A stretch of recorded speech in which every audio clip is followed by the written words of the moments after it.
So hi, Victor from GreenWorks. So we're doing a little spray foaming demonstration on the boxed out area around this window. It's a pretty common air infiltration point. And Zach, why don't you just come over here and take a look inside this hole.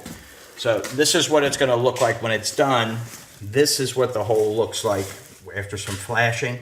Copper flashing was installed. This was an air infiltration point, and you can just see a lot of other gaps and cracks.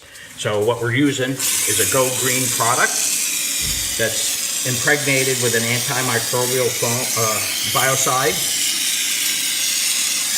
And I'm doing it about half pressure just to do a nice gentle coat.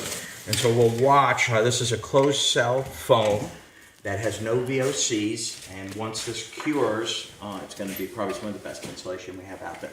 So if you have any questions regarding moisture, odor, mold, or issues that may be degrading air quality in your home, just reach out to us at greenworksllc.com, and maybe, just maybe, we'll sport you one of these great little hair nets as a little thank you for reaching out.